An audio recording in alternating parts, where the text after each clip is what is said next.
Assalamualaikum warahmatullahi wabarakatuh. Bismillahirrahmanirrahim. Alhamdulillahi rabbil alamin. Wassalatu wassalamu ala sayyidina Muhammadin as-sadiqil wa'dil amin.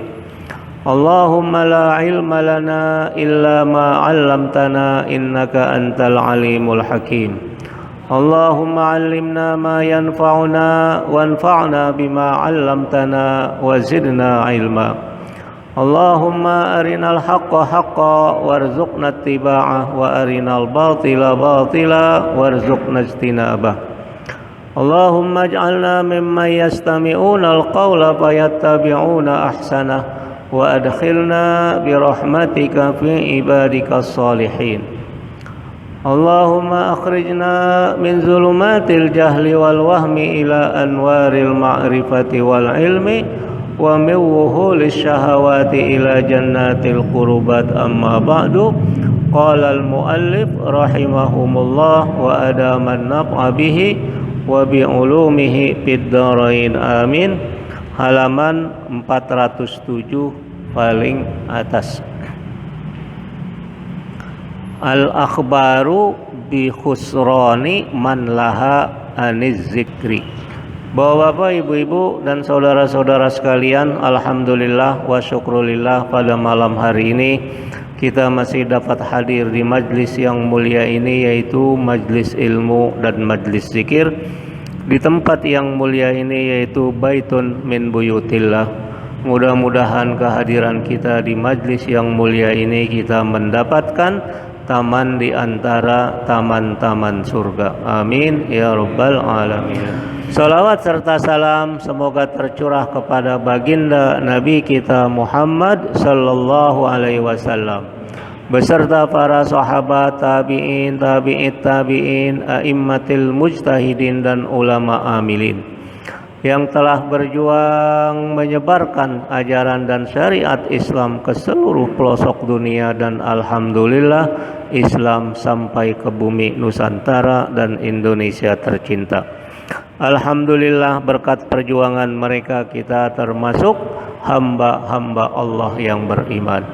Mudah-mudahan dengan bekal iman tersebut merupakan kunci bagi Allah untuk memasukkan kita kelak ke dalam surganya. Amin ya rabbal alamin. Baik bapak-bapak, ibu-ibu, saudara-saudara sekalian, kita langsung ke kitab.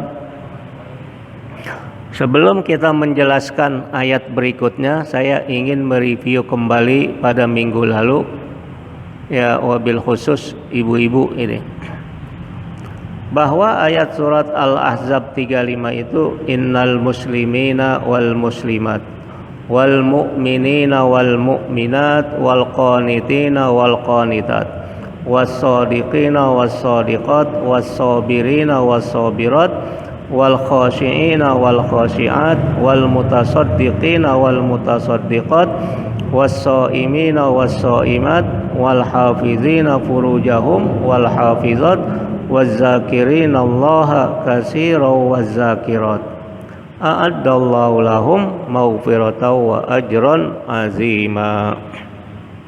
Ayat ini adalah klaster, ya, laki-laki maupun perempuan.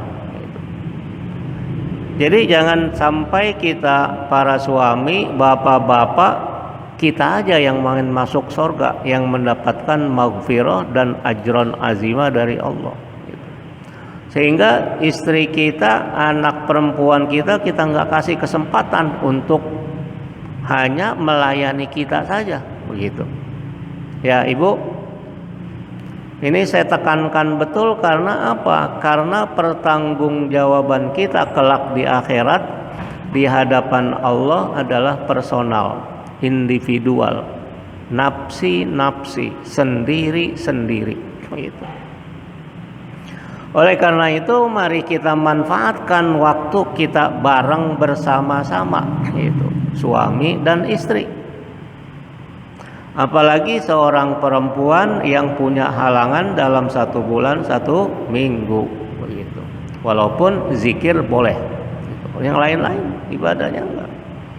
Jadi udah kita lewati bahwa zikir itu sholawat, istighfar dan lain-lain tidak ada hambatan dan halangan bagi perempuan maupun laki-laki, baik sedang haid, sedang hadas besar, sedang nifas maupun hadas kecil, laki-laki dan perempuan, maupun berdiri, maupun dalam perjalanan, maupun duduk, maupun berbaring dan lain-lain, itu semuanya boleh, tidak ada halangan sebagaimana ibadah-ibadah yang lainnya. Misalnya sholat harus bersuci, toharo, wudhu dan lain-lain sebagainya. Ya, jadi agar kita dapat meraih ini, a'addallahu lahum, Allah telah mempersiapkan. Jadi udah ada itu, udah dipersiapkan. Maghfirah itu udah dipersiapkan kepada orang yang mempunyai aktivitas 10 kegiatan ini, baik laki-laki maupun perempuan gitu. Ya Bu, habis subuh dan habis asar, ayo kita manfaatkan. Wa ajran azima, dan ganjaran atau pahala yang besar. Mudah-mudahan kita termasuk yang meraih ini, begitu ya. Ini udah pasti, kalau maghfirah dari Allah maka surga udah pasti di tangan kita, bahkan lebih dari itu. Ya, lanjut ke halaman 407 paling atas. Al-akhbaru bi khusrani man laha aniz zikri. Ini bahasa Arab nih. Laha itu kalau kita bacanya enggak baik konteks bisa salah gitu, karena laha itu pakai alif di belakang. Boleh juga laha setelah ha pakai ya, ya tanpa titik, namanya alif maksuroh.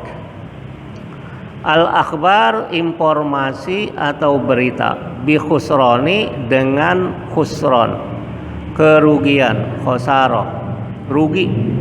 Man laha, orang yang main-main.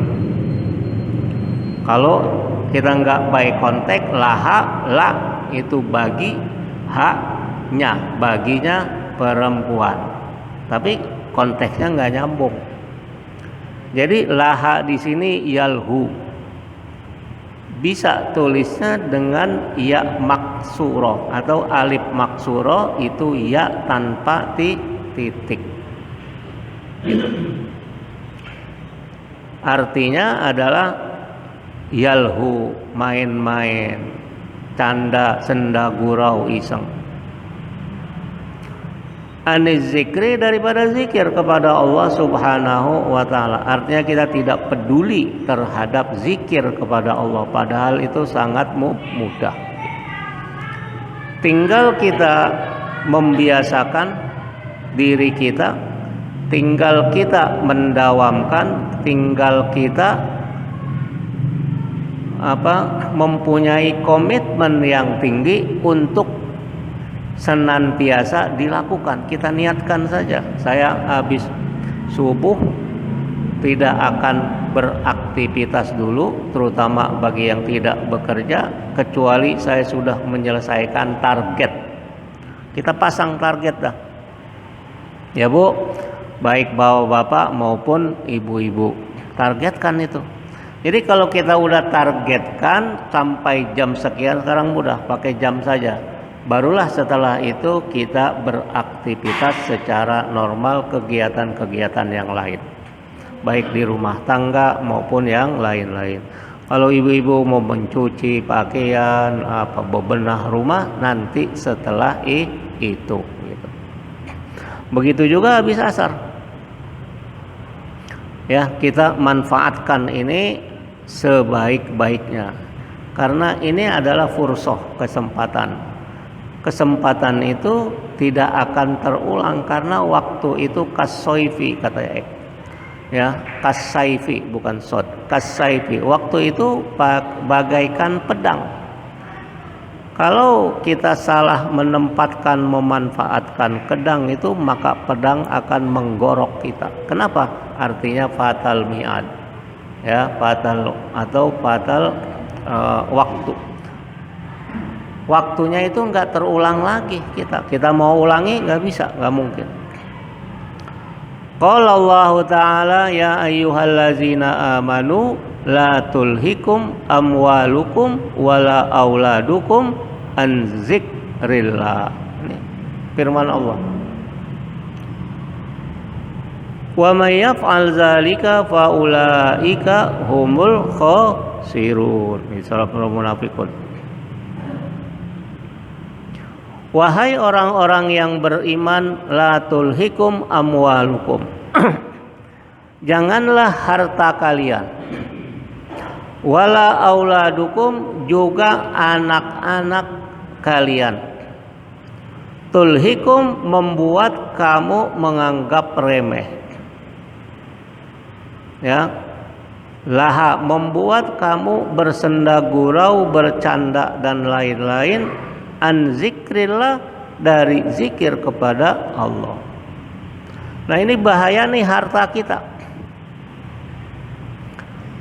Karena sesuatu yang kita miliki, kata pepatah, adalah bukannya beban. Jadi yang kita miliki adalah budak kita. Kalau kita punya motor, wah kita cuci, kita kasih apa itu biar kinclong dan lain-lain, kasih dekorasi. Gitu. Jadi budak. Kalau kita salah menempatkan di diri. Ada yang hobi burung, belum cuci muka, belum ngapain, udah burung yang dilayani. Budak kita, budak daripada yang kita miliki itu segala-galanya. Allah sudah mengingatkan kita, la tulhikum amwalukum wala auladukum an zikrillah. Jangan sampai harta kita, anak kita membuat kita bercanda, senda gurau, enggak serius daripada zikir kepada Allah. Boleh kita punya harta, boleh, dengan syarat banyak yang halal dan lain-lain, dan juga kita tidak diperbudak oleh harta benda, karena itu semuanya titipan Allah Subhanahu wa Ta'ala yang udah sering saya bahas, kita bahas, yaitu wa mimma razaqnahum yunfikun. Udah nggak usah saya ulang. Wa may yaf'al zalika, dan barang siapa orang yang mengerjakan itu. Artinya kita udah diperbudak oleh harta dan anak.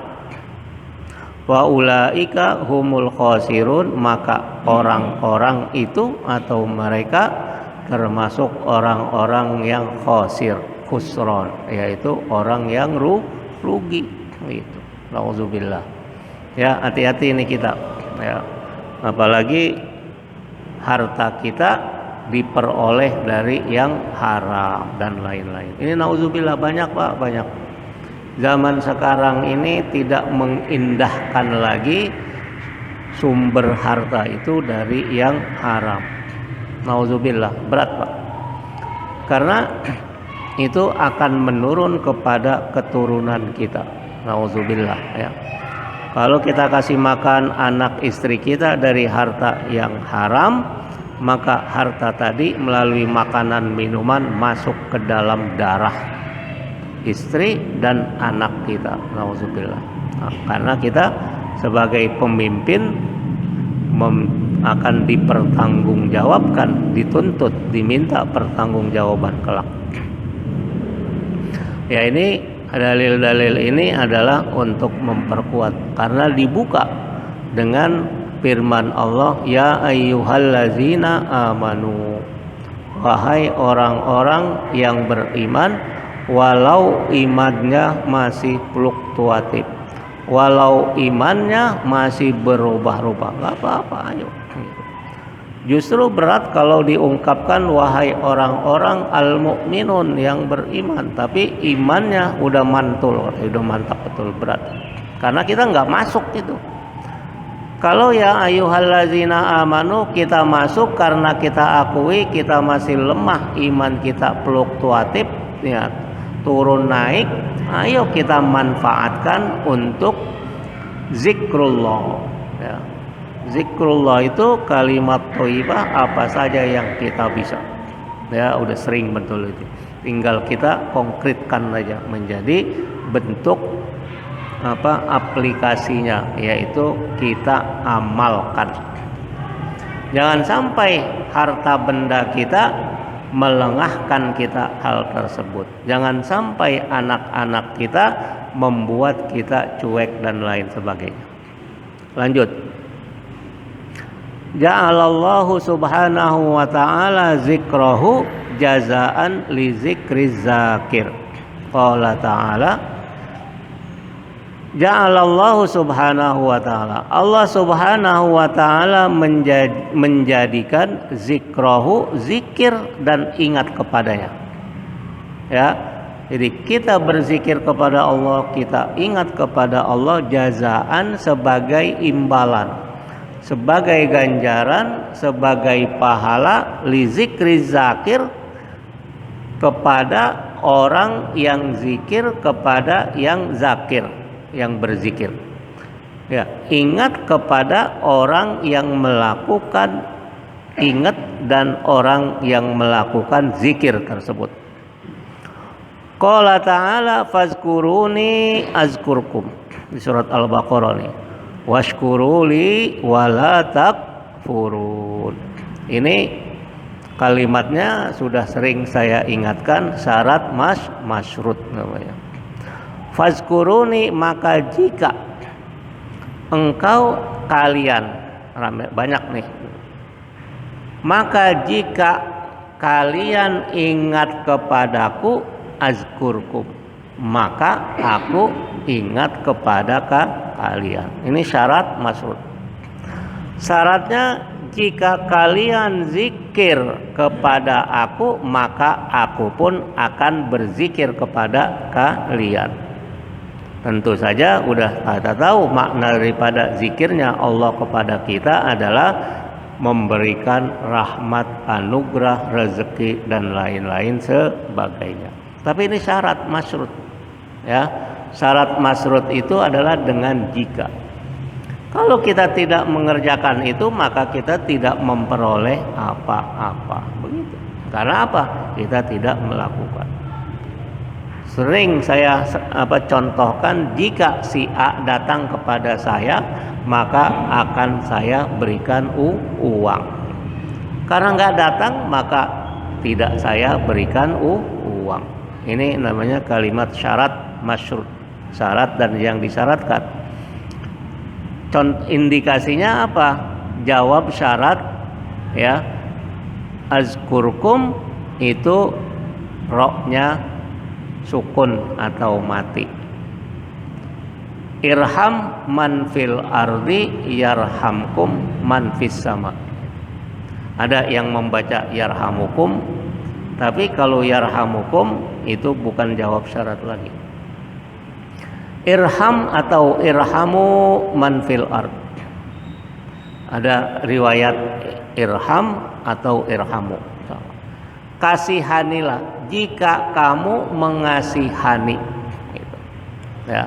Makhluk yang ada di dunia, maka makhluk-makhluk Allah yang ada di langit akan mengasihani kamu atau kalian. Gitu. Makanya enak kita berbuat kebaikan sekecil apapun, malaikat akan memberikan, menjawab rasa kasihan kita tadi, kasihani kita kepada yang kita kasihani, walaupun itu hewan, walaupun itu benda mati. Contoh paling kecil adalah sampah. Ya Bu, sampah dapur. Walaupun hanya secarik kertas, jangan sekali-kali kita buang ke bukan tempatnya. Ini sudah lama banget kan panjang. Bertahun-tahun saya masuk tol dulu masih bayar pakai karcis. Saya tidak pernah membuang karcis tol itu di tempat tol. Never itu. Tidak pernah saya. Kapan, di mana? Ntar sampai rumah di tempat sampah. Ini anak-anak nih pada lahir di Jeddah, saya sudah mulai menerapkan itu, menempatkan sampah pada tempatnya. Tentu saja kita kasih tempat sampah di kamar dan lain-lain. Kita anjurkan, buanglah sesuatu pada tempatnya. Ini hadis Nabi, ya, ingat ini. Ini adalah sabda Nabi, baginda Nabi kita Muhammad Sallallahu Alaihi Wasallam. Dulu pernah saya sampaikan yang merupakan analogi dan kias. Jadi kata Nabi bahwa berhubungan suami istri itu adalah sedekah. Ya Bu. Jadi berhubungan suami istri adalah sedekah, bersedekah, as-sodikin, ya. Wal mutasaddiqin mutasaddiqat, masuk tuh. Tentu saja sahabat bingung. Ya Rasulullah, apakah hubungan suami istri itu kok masuk sedekah, kata Nabi? Apa jawab beliau? Apakah hubungan laki-laki dan perempuan yang bukan haknya, bukan istrinya, dosa atau enggak? Dosa. Berzina contohnya, nauzubillah, itu ya, dosa. Kata Nabi, maka ketika kau melakukan hubungan dengan yang hak kamu, berpahala. Artinya apa? Menempatkan sesuatu pada tempatnya termasuk berdosa. Dengan kias hadis ini kita buang sampah bukan pada tempatnya. Kan kita suka hati. Termasuk kita biasakan minum nih. Ini udah lama benar, udah awal-awal tahun bagi yang awal-awal tahu. Nih jangan sekali-kali kita meninggalkan sisa minuman kita masih ada, kita nggak habisin. Siapa yang mau minum? Ini tasawuf ini. Ini saya ulang karena banyak yang baru. Habiskan.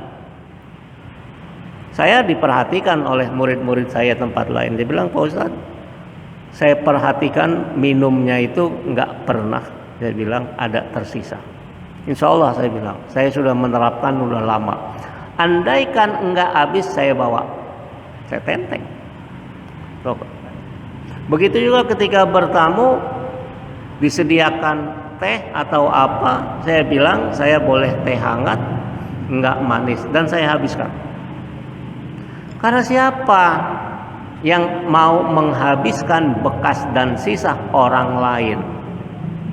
Ini kita harus membiasakan dari yang kecil aja tuh, ya. Karena ini pahala itu udah mulai pasok, dan kita meninggalkan bekas minum kita, air gelas aqua yang sedikit itu, maka kita bersalah atau berdosa, walaupun dosa kecil, gitu. Ya, termasuk tepat waktu dan segala macam. Ini adalah makom ihsan yang ketiga, ya, akhlak namanya. Jadi akhlak ini masuk kepada mahwal ihsan dari trilogi. Itu bukan mahwal Islam, mahwal iman, wa mahwal ihsan, akhlak. Masya Allah, coba andaikan ini diajarkan dari mulai rumah, anak sejak kecil kita ajarkan, dia sudah terbiasa menempatkan sesuatu di tempatnya secara proporsional. Nggak ada got mampet, nggak ada yang lain itu. Kalau kita malah justru senang karena nggak merasa berdosa. Hati-hati ini, hati-hati ya. Kita belajar aswaja, akidah, dan belajar tasawuf. Gitu. Nauzubillah, jangan sampai. Kita mulai dari diri kita, kata Imam Syafi'i, ibda binafsik fanhaha an ghayyiha fa iza stagna anhu fa anta hakim. Ini Imam Syafi'i. Jadi Imam Syafi'i udah Masya Allah itu banyak sekali yang diwarisin berupa peribahasa. Ya. Jadi ibda binafsik, mulailah dari dirimu. Kita menjaga udah. Kalau kita sukses melaksanakan apa yang dilarang dan dianjurkan kita laksanakan segala macam, fa anta hakim, maka Anda adalah orang yang sangat berhikmah. Jadi kalau udah hakim, orang yang perbuatannya dilandasi oleh akal budi dan hati nurani itu. Makanya Luqman al-Hakim, yang bijaksana. Bukan hanya bijaksana, kalau bahasa Jawa wicaksana, di atas bijak. Imam Syafi'i juga ada dalam peribahasa yang lain, la tanha an khuluqin wa ta'ti mislahu. Arun alaika iza fa'alta azimu. La tanha, jangan kau larang, an khuluqin, dari akhlak, perbuatan dan lain-lain. Kita bilang jangan lakukan itu, jangan kencing berdiri misalnya, jangan kencing di pojokan karena ada masjid, ada apa. La tanha an khuluqin wa ta'ti mislahu, tapi engkau melakukannya, melarang orang jangan kencing di pojokan, dia kencing di pojokan. Arun alaika iza fa'alta azimu, aib besar. Arun itu aib, tercela. Alaika, atas kamu, iza fa'alta azimu, apabila engkau kerjakan, aib dan tercela besar, azim, kalau engkau lakukan. Kan kita gampang ini melarang, tapi kita melakukan. Jangan korupsi korupsi misalnya. La tanha an khuluqin wa ta'ti mislahu, arun alaika iza fa'alta azimu. Ini banyak. Ini kita mulai dari moral. Makanya kehancuran satu umat, satu kaum, satu pribadi apabila akhlaknya arun, tercela. Susah, kita nggak bisa untuk merenov akhlak tadi, udah tidak dikenal. Walaupun kita nggak bersalah atau apa dalam hal yang besar. Ini ada sebuah kisah. Ini dari seorang ustadz, dia pinter, ceramahnya pinter, ngomongnya pinter, pesantrennya besar, murid-muridnya banyak. Ini fakta. Satu waktu dia tergiur oleh ajakan orang lain yang kemudian sekarang dikenal dengan apa itu namanya, investasi. Katanya, ya saya tahu, katanya emas nanti dapat keuntungan begini. Yang teorinya teori apa itu, saya kurang hafal gitu ya. Intinya dia tergiur karena dia punya jamaah, punya murid. Emang yang dibidik adalah ustadz-ustadz yang punya murid. Nanti bilang sama muridnya, investasi, yuk kita investasi nanti keuntungan. Begitu ya kan? Akhirnya kan bodong. Jadi investasi bodong. Jadi setelah sekian, awal-awal 1 bulan, 2 bulan, 3 bulan benar, setelah kesono enggak. Nah jamaahnya udah banyak yang investasi melalui si ustadz tadi, yang nerima duit, yang investor atau apalah itu, otaknya udah kabur, sehingga dia cacat di tengah masyarakat. Masyarakat kan nggak tahu, dikiranya dia aja tuh yang menipu, padahal dia juga ketipu. Masyarakat nggak mau tahu, mau dia ketipu atau dia, yang jelas duit dia hilang, sehingga sekolahnya, madrasahnya hancur dan tidak ada murid-murid. Sedih betul saya, karena saya kenal secara personal. Jadi saya ada di luar, setelah saya pulang saya terkejut, kenapa itu kok bisa begitu? Diceritakan lagi begini. Nauzubillah. Itu akhlak. Ya dia juga ketipu, kan begitu. Nah, oleh karena itu makanya Nabi dalam sabda beliau, innama bu'istu liutammima makarimal akhlak. Aku diutus oleh Allah untuk menyempurnakan makarimal akhlak, akhlak yang mulia. akhlakul karimah. Itu bahasa Arab yang udah sering saya kemukakan, innamal umamu akhlaquma baqiyat fa in humu zahabat akhlaquhum zahabu. Innamal umamu suatu bangsa, satu suku, satu orang individu, akhlaquma baqiyat, kalau dia punya akhlak masih tetap eksis, maka dia akan tetap menjadi orang yang berakhlak. Fa in humu zahabat akhlaquhum zahabu, maka ketika akhlaknya dan moralnya enggak ada, maka hancurlah orang itu, bangsa itu, kaum itu, suku itu dan lain-lain. Awas, hati-hati ini kita. Ya. Jadi ini bagian dari akhlak yang tadi saya sampaikan, walaupun sekecil apapun itu akan diganjar oleh Allah Subhanahu wa taala, karena Allah itu tidak buta dan tidak tuli. Ngapain lo gara sampah lo iniin gitu. Padahal itu memang hadis Nabi, ajaran Nabi. Iman itu yang paling tinggi adalah syahadat la ilaha illallah. Wa adnaha, yang paling rendah adalah imatatul aza anit thoriq. Kita nyingkirkan rintangan, ada duri. Kalau di pesantren diterjemahkan duri. Di zaman kita, zaman saya kecil banyak pohon berduri. Kalau di sini paku, ada apa, kerikil dan lain, kita ambil saja, kita buang ke pinggir sehingga tidak melukai orang lain. Itu iman. Yang tertingginya tadi syahadat. Karena kunci masuk surga itu adalah tahlil la ilaha illallah Muhammadur Rasulullah. Tahlil itu paling tinggi. Yang paling rendah adalah tadi imatatul aza anit thoriq, menyingkirkan rintangan dari jalanan yang dilalui orang. Antara imatatul aza, antara menyingkirkan kerikil tadi dari jalan dengan iman, itu itemnya, isinya itu ribuan, ratusan ribu. Termasuk tadi kita menghabiskan sisa air minum kita, termasuk kita membuang sampah di tempatnya dan lain-lain yang besar-besar, termasuk tidak korupsi dan lain sebagainya.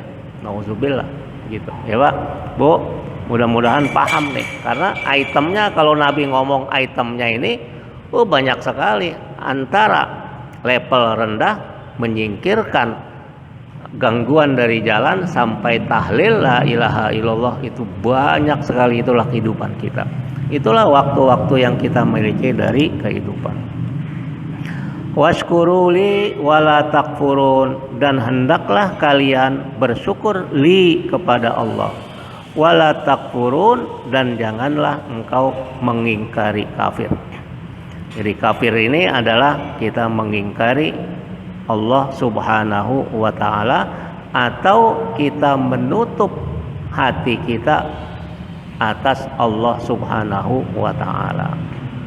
Ya, karena kafir dalam bahasa orinya adalah petani. Petani karena dia membalik tanah dengan cangkul, itu namanya kafar, to cover. Bahasa Inggris ngambil dari bahasa Arab, to cover, artinya menutup. Kita ngambil dari bahasa Inggris menjadi koper. Koper karena menutup isi koper tadi, pakaian dan lain-lain, agar tidak tumpah. Itu asal usul dari kata kafaro. Lanjut, al-ikhbaru atau al-akhbaru aniz zikri bi annahu akbaru min kulli syai'in. Informasi atau berita mengenai zikir, bahwasanya zikir itu paling besar atau lebih besar min kulli syai'in, dari yang lain, dari segala sesuatu. Qala Allah Ta'ala, Allah berfirman, utlu ma uhiya ilaika minal kitabi wa aqimis sholata innas sholata tanha anil fahsya'i wal munkar wala zikrullahi akbar wallahu ya'lamu ma tasnaun. Ini perintah. Utlu artinya bacalah. Tala yatlu. Bahasa Arab itu mengenai baca, membaca ada dua kalimat. Yang pertama ikro, qoro'a, yakro'u. Yang kedua tala yatlu, tilawah. Ada musabaqah tilawat Al-Quran. Musabaqah membaca Al-Quran. Perbedaannya kalau qoro'a, yakro'u, ikro membaca dengan mengkaji, memahami dan lain-lain, ada proses belajar di situ. Ya, dua-duanya nih ada di dalam Al-Qur'an. Kalau tala yatlu, tilawah itu membaca sekedar membaca tanpa kita mendalami. Dua-duanya kena by konteks. Kita diperintahkan untuk Iqra sebagai wahyu pertama adalah kita membaca dengan proses belajar, mengkaji dan lain-lain sehingga kita mendalam. Ini adalah wahyu pertama. Makanya terjemahan bahasa Indonesia enggak greget, ya Bu, enggak nendang kalau orang makan itu. Kenapa? Bacalah Bismi Rabbika, atas nama Tuhanmu atau Rob kamu. Udah saya jelaskan Rob itu. Nggak greget itu, hanya baca. Apalagi dia nggak ngaji, ya sekedar baca. Padahal yang dia pahami boleh jadi hanya utlu gitu. Kalau bahasa Inggris itu lebih greget. Apa terjemahan yang diterjemahkan dalam bahasa Inggris? Bukannya read, bukan, tapi proclaim yourself. Tuh bahasa Inggrisnya tuh. Kita memproklamirkan diri kita. Jadi ada makna greget, nendang itu, ibarat orang makan nendang kita. Bukan hanya sekedar baca, tapi ada proses untuk mengkaji dari pembacaan tadi, pengkajian secara mendalam sehingga kita memahami makna di balik itu semua dari firman Allah. Nah itu namanya Iqra.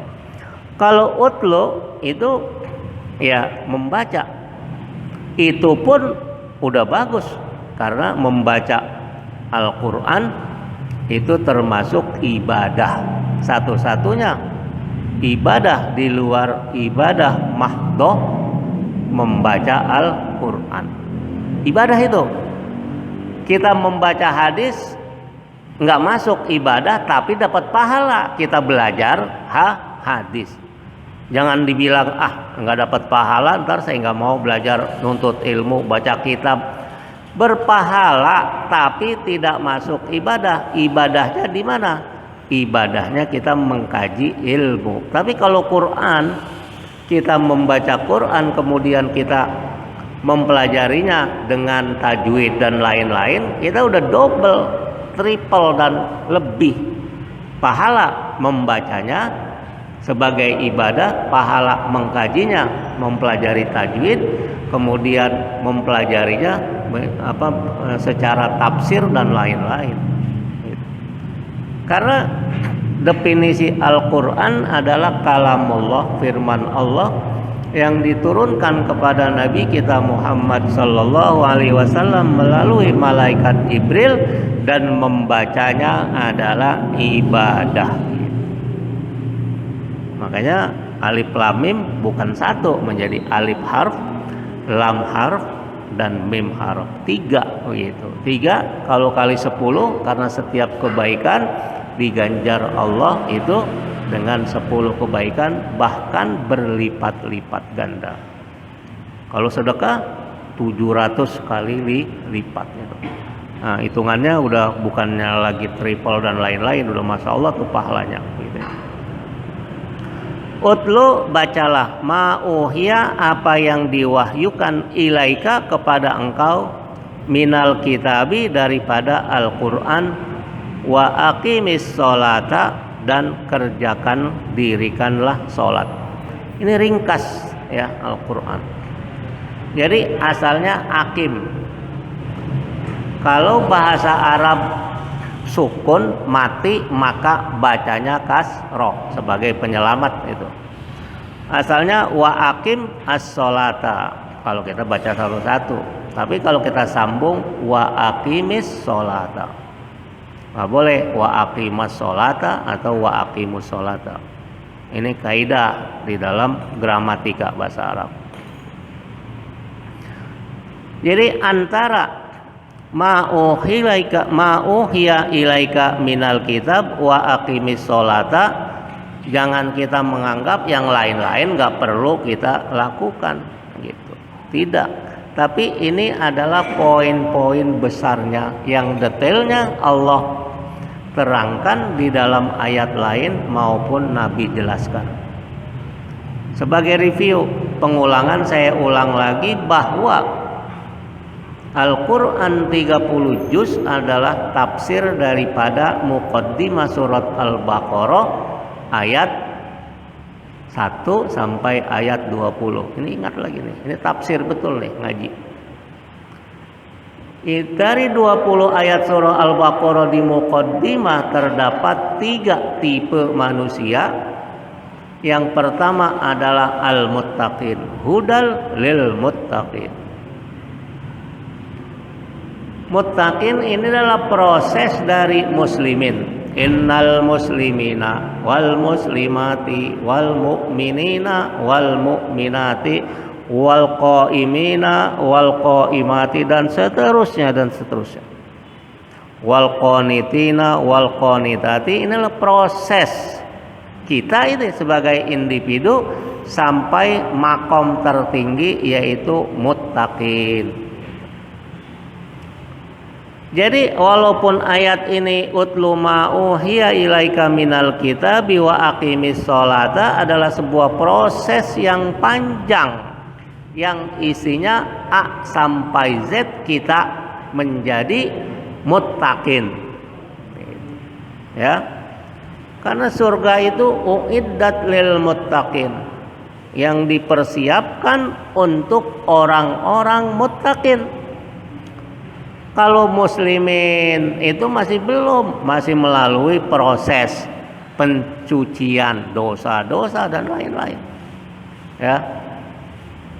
Wasari'u ila magfiratin mir rabbikum wa jannatin arduhas samawati wal ardu uiddat lil muttaqin. Uiddat ini dengan kalimat pasif. Kalau di sini a'adallahu lahum, kalimat aktif. Allah telah menyiapkan buat mereka magfirah, ampunan, wa ajron azima, dan pahala yang besar. Kalau tadi di dalam surat Ali Imran uiddat lil muttaqin, yang dipersiapkan lil muttaqin bagi hamba-hamba Allah yang muttaqin. Ini tipe pertama nih. Agar kita berproses dalam hidup kita, termasuk kita berzikir, menyempatkan di 2 waktu yang istijabah dan di waktu-waktu yang lain, termasuk tuh proses mencapai maqam muttaqin. Makanya ayo kita berjuang, ayo kita berlomba fastabiqul khairat dan lain-lain sebagainya. Inna sholata tanha anil fahsya'i wal munkar. Sesungguhnya sholat itu tanha, mencegah, anil fahsya, dari perbuatan keji, perbuatan dosa yang lebih keji, yang paling keji. Makanya bahasa Indonesia menjadi tetap fahsya. Wal munkar, dan munkar. Ini munkar ini kan bahasa Indonesia, ya, dari kata nakoro, inkar. Inkar itu artinya pengingkaran, penolakan. Jadi munkar itu adalah sesuatu apapun, apa saja yang kita, hati kita, nurani kita, otak kita menolak, itu munkar. Makanya bahasa agama Bahasa Islam itu adalah bahasa, kalau kita teliti dari sisi penggunaan bahasa saja betapa tinggi nilai-nilainya. Amar ma'ruf nahi munkar. Bahasa Indonesia nggak punya Pak terjemahan yang pas. Ya udah, amar ma'ruf nahi munkar. Ini tugas kita. Tugas kita orang Islam adalah amar ma'ruf nahi munkar. Nah ini kita amar ma'ruf nahi munkar, ini persoalan karena dunia udah bejat. Dunia ini udah nggak pada tempatnya, nggak proporsional. Ma'ruf itu terjemahan Indonesia artinya dikenal atau terkenal. Coba, perintah yang dikenal atau yang terkenal, bingung kita. Maksudnya apa terkenal dan dikenal? Oleh hati nurani dan pikiran kita tanpa diajarin. Contoh, seseorang yang tidak pernah mendengar ajaran agama sekalipun, dia tinggal di tengah hutan yang terpencil, tidak pernah komunikasi dengan masyarakat lain. Ma'ruf, dia paham misalnya membunuh orang yang tidak bersalah, dia tolak tuh Pak. Walaupun dia tidak beragama, tidak pernah mendapat dakwah, tidak pernah lain-lain komunikasi dengan orang lain. Tapi dia mengatakan hati nurani dan pikirannya membunuh orang lain, melukai orang lain, memukul orang lain dan lain-lain, itu adalah perbuatan yang dilarang. Coba, itu namanya tadi ma'ruf, menggunakan hati nurani dan akal pikiran. Begitu juga munkar, artinya hati nurani dan pikiran kita mengingkari itu. Makanya bahasa agama menjadi begitu sangat bernilai, indah, karena dengar kata ma'ruf dan munkar itu semua 30 juz ajaran Allah di dalam Al-Quran dan ribuan ratusan ribu hadis dan lain-lain masuk ke dalam kalimat tadi, ma'ruf munkar. Jangan mankur, ntar salah baca lagi. Amar ma'ruf nahi mankur, salah ya. Munkar gitu. Baik, kurang lebihnya saya mohon maaf atas segala kekurangan, kehilapan dan kesalahan. Hadanallahu wa iyyakum ajmain. Wallahul muwaffiq ila aqwamit thoriq wal afu minkum. Wassalamualaikum warahmatullahi wabarakatuh.